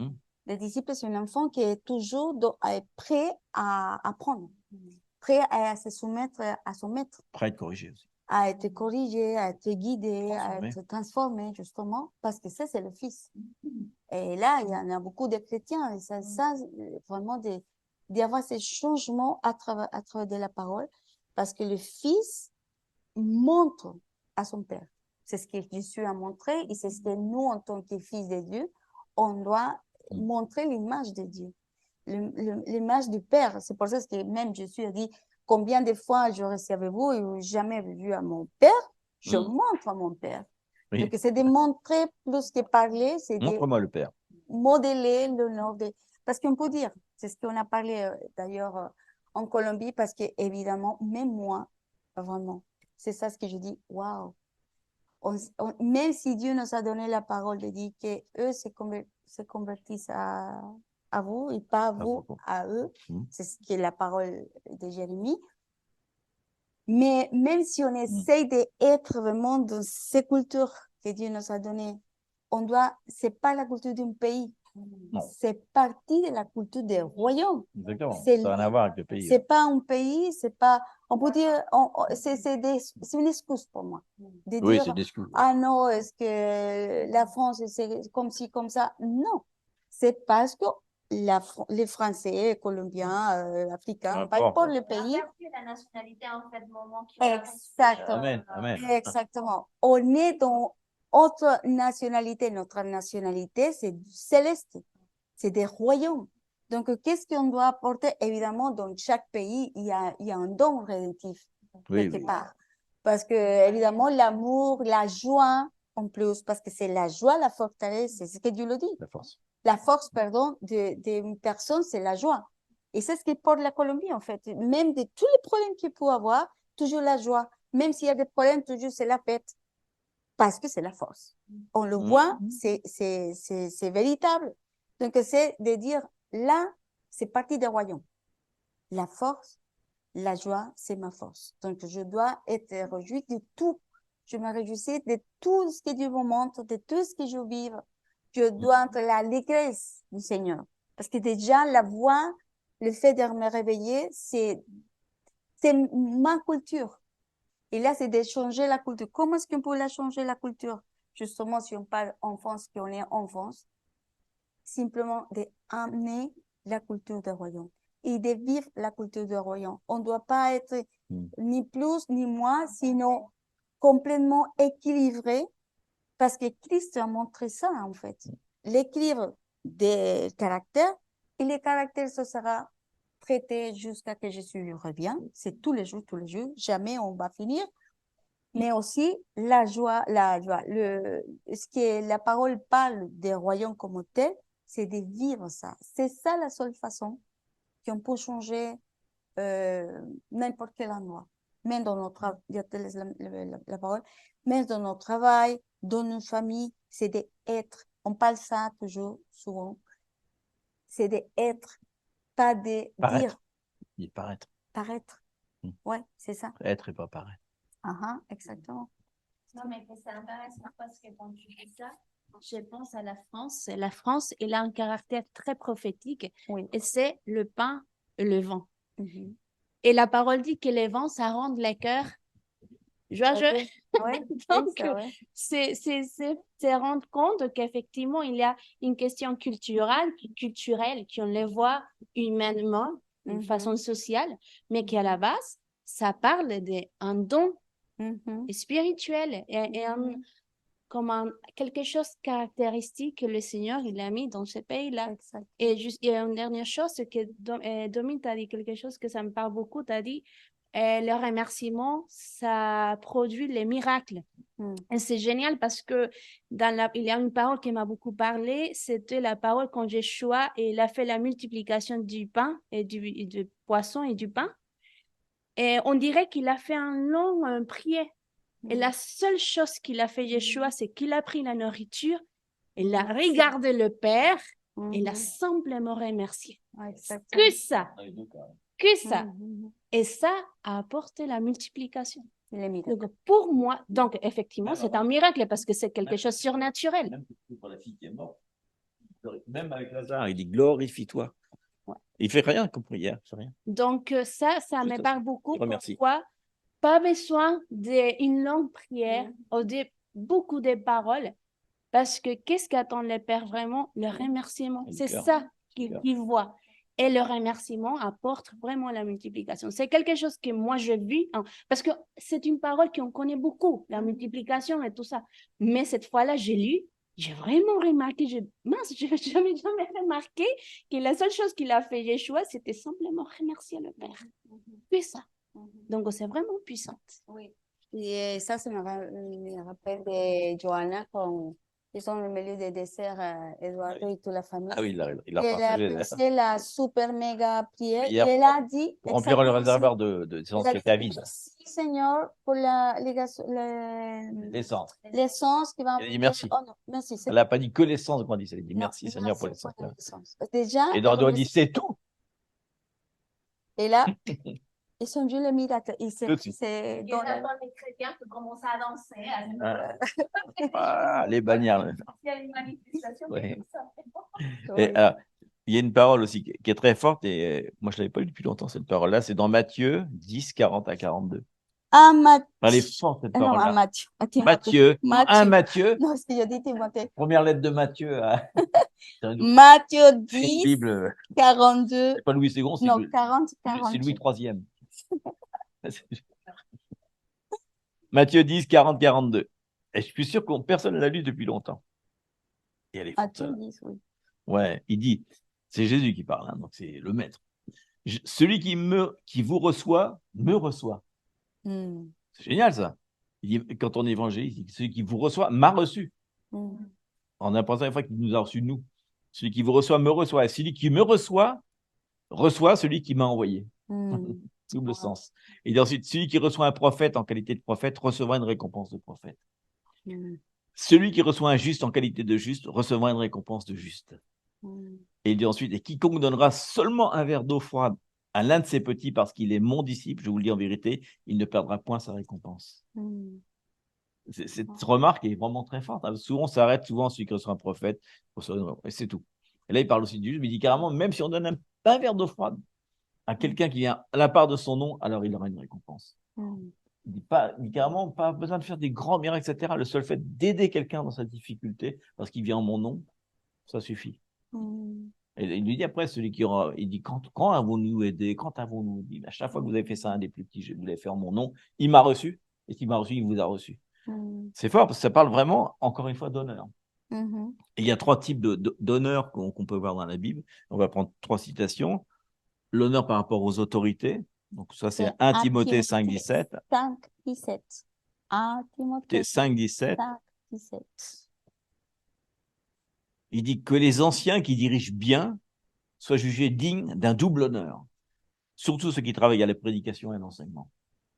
Donc il parle d'honorer carrément ceux qui vous enseignent, ceux qui vous dirigent bien, ils reçoivent un honneur. Il dit double carrément. Ensuite, c'est Philippiens 2, 3 à 5. Philippiens 2, 3, 5. Après être parti de l'honneur à ceux qui vous enseignent, qui sont vos autorités, il parle d'honorer le prochain aussi.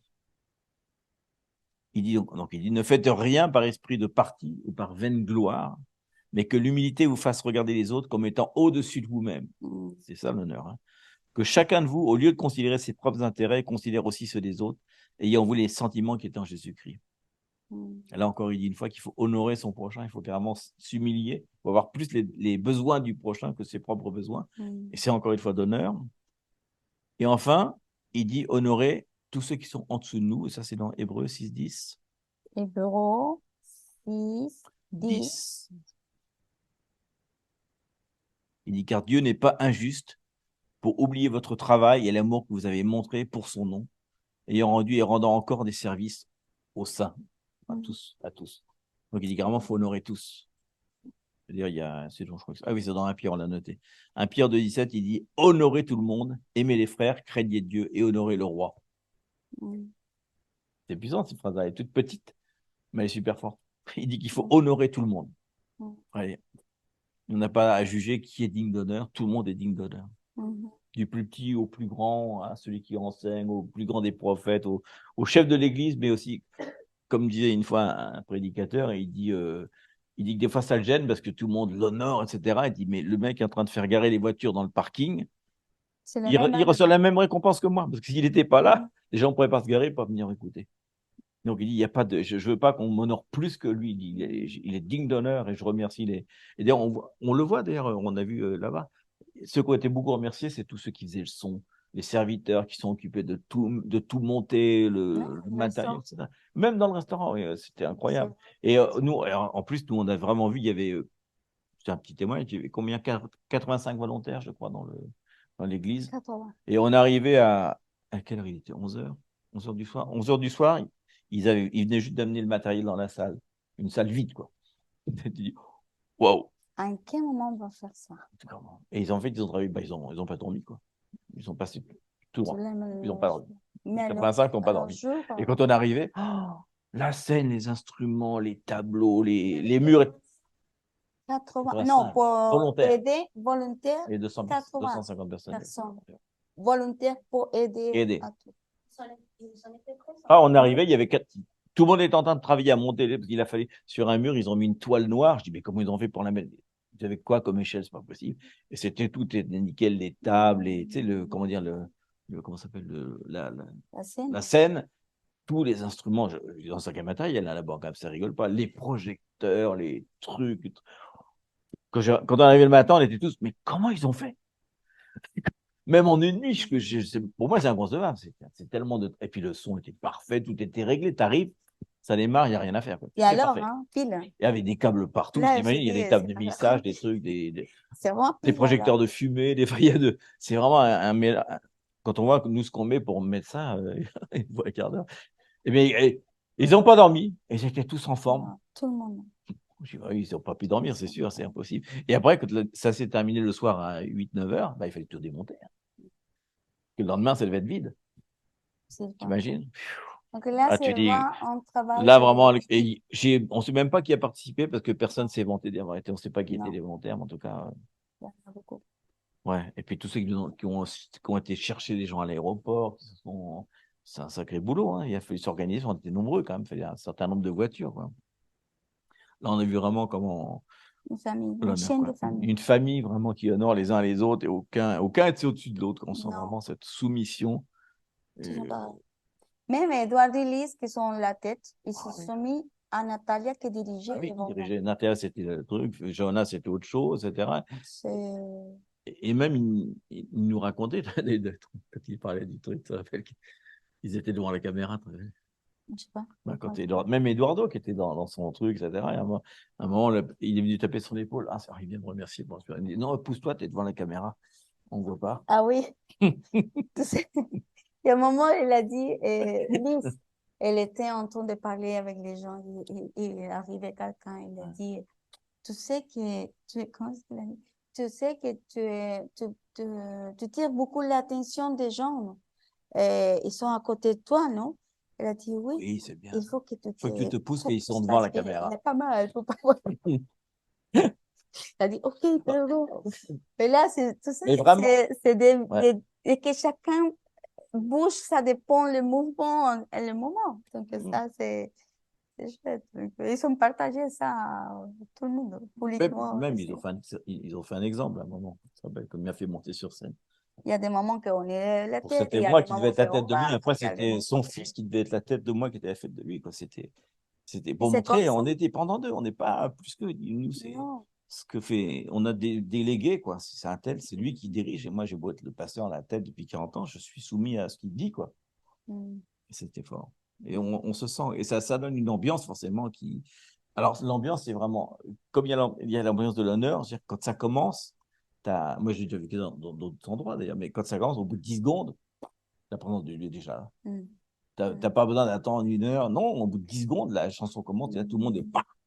Tu dis, c'est mon de là. Ah là, tout de suite. On est 0 à 100. Il n'y a pas de progressivité, quoi. Et ça reste à 100 en permanence. En permanence. Du coup, après, tu es tellement dedans que c'est difficile de dormir la nuit, des fois. Parce que tu es tellement dans cette présence en permanence du spirituel, de l'amour, que tu es submergé par ça en permanence. Et ça contamine. Ça contamine. Et on espère qu'on commence à être contaminé. Ouais, il faut vraiment contaminer. C'est ça l'idée. Bon, en tout cas, on sait que le Seigneur nous parle en ce moment et on se prépare pourquoi la parole dit que dans le dernier temps, l'amour va se refroidir. Et là, c'était vraiment. Il dit pas que ça. Dans les derniers temps, les gens vont s'éloigner de la parole. Aussi. À tout vent de doctrine. Parce qu'il y a là. Ça va être tout. Mais comme il ne parle pas du monde en général, il parle dans l'Église. Hein. Dans l'Église, l'amour va se refroidir. Dans l'Église, c'est pas dans le monde c'est déjà fait. Ouais. Il s'est déjà refroidi, il n'existait pas. Mais dans l'Église, ça va se refroidir. Les gens vont plus aimer leurs frères, ils vont déshonorer, ils vont parler mal, ils vont murmurer. Il va y avoir des tas de. Mais c'est des cycles qui sont déjà écrits dans la parole. Ils sont déjà. Mais nous, Jésus a fait la différence. Yes. Et nous devons être bons. C'est une question pour nous tous. Hein. C'est part déjà en nous. Et là, évidemment, c'est extensif. Chacun. Mais c'est de nous demander, vraiment, est-ce que je suis un fils de Dieu ou je suis partie du mouvement chrétien? C'est plutôt ça, déjà, commencer de ce moment et de dire, oui, de manger son, peut-être. De quoi? Il y a les gens d'écouter beaucoup de choses. Ah oui, il dit que. Oui, Mogisson, c'est dit? Des Mogisson. Pourquoi? Parce que tout le monde attend le futur. Qu'est-ce qu'il faut savoir le futur? On doit savoir le futur. Il écoute à toi à gauche, mais il y a un moment de rentrer dans l'intimité du Seigneur. Et il faut rentrer de la même façon que Jésus nous a montré, parce que Jésus, c'est notre exemple. Jésus a dit, et il montrait le royaume. Le royaume, c'est pas de ce monde, et c'est vrai, parce que c'est d'autres mondes. Et on s'approche à retour de Jésus, et pour qu'il revienne, doit avoir vraiment une ambiance de foi qu'il attend. Et vraiment, il vient pour un peuple, vient pour son épouse. Et je pense que chaque fois, on entend de purifier nos cœurs, de purifier nos pensées, de purifier nos vies, de rentrer vraiment dans la parole, que la parole même nous transforme. Parce que je peux donner des conseils, je peux prier pour la personne, mais c'est un plus. Mais le vrai changement viendra quand je rentre vraiment dans la présence, dans l'intimité de Dieu. Voilà. Et donc, j'écoute du Père, donner la parole vraiment bien, et c'est bien vivante dans ma vie, qui fait que je peux faire quelque chose. Parce qu'on attend beaucoup de l'extérieur, et que ce soit facile. Les micro-ondes, je parle toujours, les micro-ondes, on met, voilà, sans aucun effort, que tout vient, voilà. Non, c'est vraiment rentrer dans la présence. Ça coûte, évidemment. Ça coûte mon temps, ça coûte le fait de faire l'effort, de sortir de moi-même, Beaucoup plein de choses. Beaucoup de larmes. Mais c'est de venir avec un cœur vraiment ouvert devant du Seigneur, de dire Seigneur, aide-moi. Il y a un moment que Edouard dit, des fois, on pense que l'Église, c'est un hôpital. Et c'est pas ça, parce que finalement, l'Église, c'est l'Ecclésia, où le royaume de Dieu prend sa place. Le Dieu tout-puissant vient et remplit nos vies, nos cœurs. Pourquoi? Parce que c'est Jésus qui a gagné tout déjà dans la croix.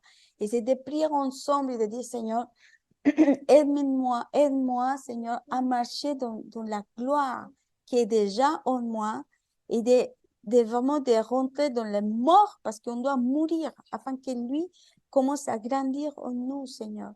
Aide-nous à marcher dans ces cultures des royaumes, de ces cultures de nord, ces cultures d'aimer les uns les autres, d'honorer les uns les autres, de voir qu'en face de nous, Seigneur, c'est toi, Jésus. Parce que c'est toi qui t'as créé, Seigneur, la personne qui est en face, le prochain. Tu as créé, Seigneur, à toute la terre, à tous les humains. Mais, Seigneur, que nous puissions vraiment rester en tant que fils, et fille de Dieu, Seigneur, pour marcher dans la gloire qui t'a gagné déjà, Seigneur. Merci pour la transformation, pour les réformes, parce que ça, c'est à la réforme qu'on peut vraiment libérer le royaume de Dieu au milieu de nos maisons, au milieu de nos familles. Déjà, d'abord, nous-mêmes, et après, tout le reste, Seigneur. Merci parce que tu viens pour une église glorieuse. Merci, Seigneur, parce que tu viens pour une église sans tâche, ton fiancé qui t'aime, Seigneur, qui sont capables de vraiment de courir vers toi, de laisser tout à l'extérieur pour savoir qu'il y a plus grand chose que ce qu'on voit en face. Seigneur, aide-nous à avoir la gratitude dans le corps tous les jours, à remercier tous les jours, Seigneur, pour tout ce qu'on a, Seigneur. Merci, Seigneur, parce qu'on est dans un pays riche. Il y a tous nos besoins. Seigneur, on n'est pas dans la guerre comme Israël, comme chaque pays qui en ce moment, vraiment, c'est des gens qui sont persécutés, des gens qui vraiment prient pour chaque jour pour manger parce qu'on ne sait pas quoi manger. Il y en a plus que ça, Seigneur. Et même avec la bouche pleine, déjà, on se plaint de ça même parce qu'on n'aime pas la nourriture qu'on a. Il y a plein de citations, Seigneur. Vraiment, pardonne-nous, Seigneur, pour cet esprit de pauvreté, parce que ça, c'est des misères. On est cet esprit de misère, de pauvreté. On n'est pas reconnaissant de ce que tu nous as donné, Seigneur. Merci pour l'abondance, pour l'amour qu'il y a en toi, Seigneur. Que nous puissions vraiment rester avec des cœurs à cœur avec toi, Seigneur. Parce que qu'on est cœur à cœur et qu'on est dans ces remerciements, Seigneur, on peut voir des miracles dans nos propres vies, Seigneur. Des miracles dans nos propres travail. Des miracles où nous sommes, Seigneur, parce que on est dans sa joie, que ce sera notre force, Seigneur, au milieu de tous les combats que l'ennemi peut mettre dans nos chemins. Mais tu es Dieu tout-puissant. Tu es la lumière du monde. Tu es notre pain. Tu es notre victoire.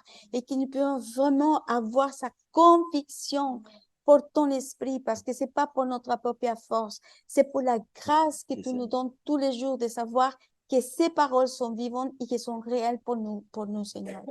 Aide-nous à croire que notre foi augmente, Seigneur. Que nous pouvons voir, Seigneur, la vie en abondance que tu nous as donnée avant de que nous soyons nés, Seigneur. Pourquoi? Parce que tu nous as choisis.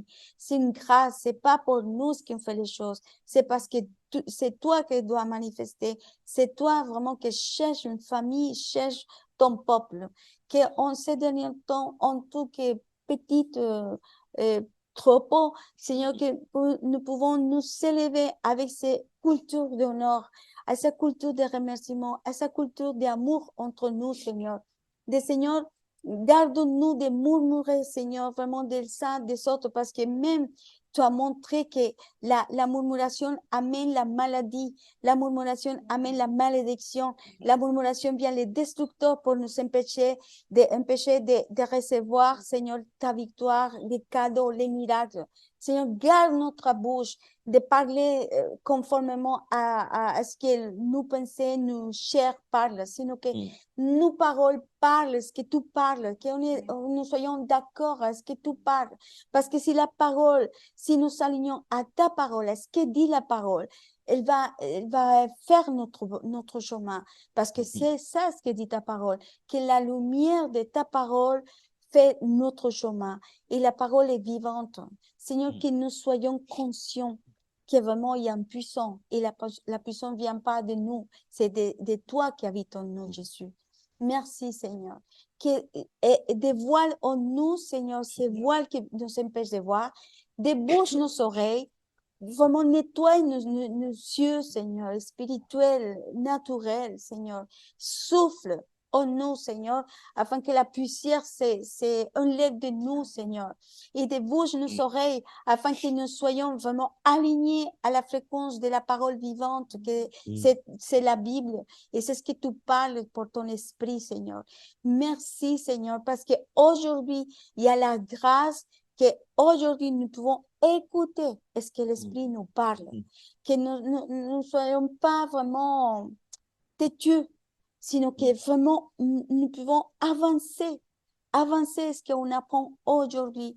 Parce que pour nous déjà, Seigneur, si tu nous parles, c'est parce que tu fais un axe, parce que tu vas nous amener à un endroit plus loin.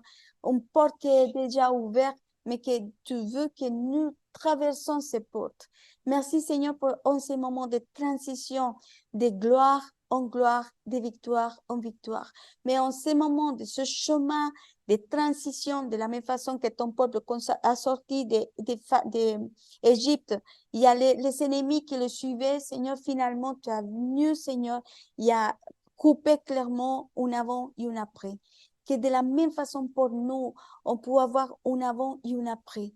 Un avant et un après de nos vies quotidiennes, de ces nouvelles saisons qui arrivent, Seigneur, parce qu'on sait qu'on va rentrer dans autre mouvement, on va rentrer dans autre mouvement de ton esprit, que nous soyons attentifs, ouverts, d'un cœur soifé pour toi, Seigneur, pour ta parole, pour la vie qui émane de toi, Jésus. Merci, Seigneur. On te bénit. Et merci parce que chaque parole nous encourage, mais aussi nous fait mal des fois.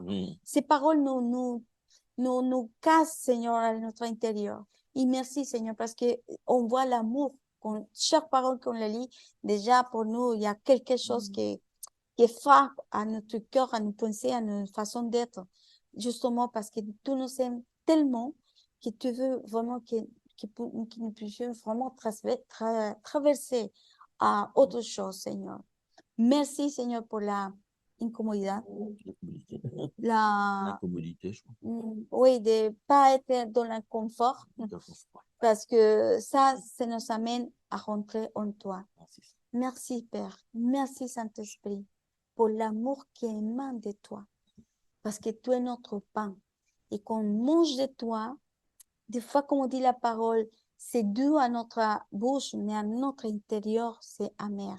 Pourquoi? Parce que la parole nous fait vraiment nous brûler à l'intérieur, mais c'est pour nous bien, Seigneur. On te bénit, on te donne la gloire. Et merci encore pour tout ce que tu as fait et tout ce que tu prépares pour nous tous en tant que famille spirituelle. Merci pour la maison que c'est toi qui as construit Nous te suivrons, tu es notre maître, Seigneur, tu es le centre qui est vraiment tout ce que nous faisons s'agit de toi. C'est toi le centre, Jésus. C'est toi notre regard. C'est toi que nous suivons, Seigneur. On te bénit au nom de Jésus. Amen. Et amen. Merci, Seigneur. Merci, Père. Et Seigneur, nous prions aussi pour la guérison, Seigneur. Pour la guérison totale de ceux qui sont malades. Seigneur, pour Valérie, pour Ranto, Diara, Seigneur. Qui amène la lumière, Seigneur. Pour Doris aussi, parce qu'elle est déjà, c'est pour ça. Mais merci, Seigneur, pour la guérison, Seigneur.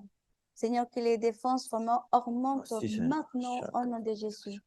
Seigneur, tu dis dans ta parole qu'aucun attaque peut venir à tes enfants, Seigneur. Nous déclarons vraiment la guérison, le sang de l'agneau qui vient pour nettoyer les poumons, la gorge, les défenses augmentent au nom de Jésus, Seigneur. Merci parce que c'est toi la vie. Et la vie, tu habites au milieu de chacun, Seigneur. Merci, Seigneur. Merci, Père, au nom de Jésus. Pour tout ce que tu as fait, tout ce que tu fais, il fera au milieu de la vie. On va voir la victoire. On va voir la manifestation, Seigneur, de la guérison totale dans chaque corps, au nom de Jésus. Amen. Amen.